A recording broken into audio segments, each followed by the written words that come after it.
वक्रतुंड महाकाय सूर्यकोटि संप्रभा निर्विघ्ने कुरु मे देव सर्वकार्येषु सर्वदा। ओम गणपते नमः। भादों का महीना शुरू हो गया है। भाद्रपद मास को ही भादो मास के नाम से जाना जाता है।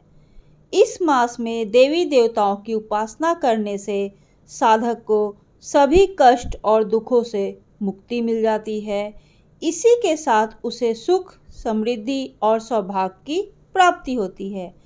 यह माह भगवान श्री कृष्ण और गणेश जी की पूजा और भक्ति करने का उत्तम महीना माना गया है। आज की कहानी में हम सुनेंगे भादो मास की पौराणिक कथा। तो चलिए शुरू करते हैं। प्राचीन काल में एक बड़े प्रतापी राजा थे। उनका नाम नल था और उनकी एक अत्यंत रूपवती पत्नी थी। उसका नाम दमयंती था। राजा प्रजा का पालन मन लगाकर करते थे, अतः वे स्वयं सुखी थे और प्रजा भी पूर्ण रूप से उनके राज में सुखी थी। किसी प्रकार का कोई दुख नहीं था, पर किसी श्राप के कारण राजा नल पर विपत्तियों की बाढ़ सी आ गई। उन पर इतनी विपत्तियां पड़ी जिनकी कोई गणना भी नहीं कर सकते। उनके हाथी खाने में अनेक मदमस्त हाथी थे जिन्हें चोर चुरा कर ले गए। उनके घुड़साल के भी सभी घोड़ों को चोर चुरा कर ले गए। डाकुओं ने उनके महल पर धावा बोल दिया और सब कुछ लूट कर आग लगा दी।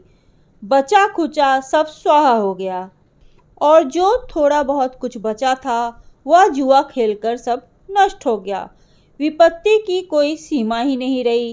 राजा रानी नगर छोड़कर राज से बाहर हो गए, जंगल जंगल घूमने लगे। पति पत्नी एक तेली के यहाँ पहुँचे। तेली ने दोनों को आश्रय दिया। उसे यह ज्ञात नहीं था कि वह राजा नल और रानी दमयंती है। नल को कोल्हू के बैल हाँकने का काम सौंपा गया और दमयंती को सरसों साफ करने का काम दिया गया। राजा रानी ने ये काम कभी किए नहीं थे, अतः उन्हें थकान हो जाती थी और तेली तेलिन के कड़वे बोलों का उन्हें शिकार होना पड़ता था। राजा अपने अनेक जान पहचान की जगहों पर भी गया, पर श्राप के कारण हर स्थान पे उसका अपमान ही हुआ। जंगल घूमते घूमते राजा रानी बिछड़ गए, जहाँ तहाँ भटकने लगे। दमयंती जंगल में अकेले रह गई। बेचारी असहाय महिला क्या करे और क्या न करे, उसे कुछ समझ में नहीं आ रहा था।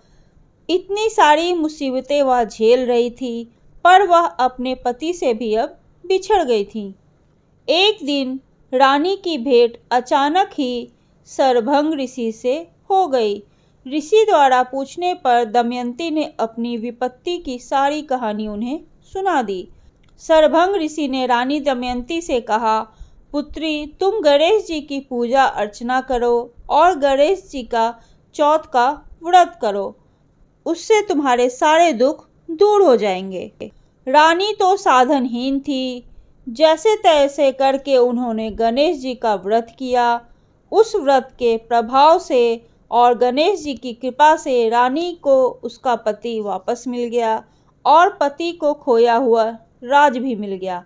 राजा रानी उसके बाद गणेश जी के भक्त हो गए। तो यह थी भादो मास में पड़ने वाले गणेश चौथ के व्रत की कथा। आपको ये कथा कैसी लगी प्लीज़ मुझे कमेंट करके ज़रूर बताइएगा और ऐसे ही रोचक और धार्मिक कहानियों को सुनने के लिए प्लीज़ आप मुझे लाइक कीजिए, कमेंट कीजिए। ओम गणपते नमः।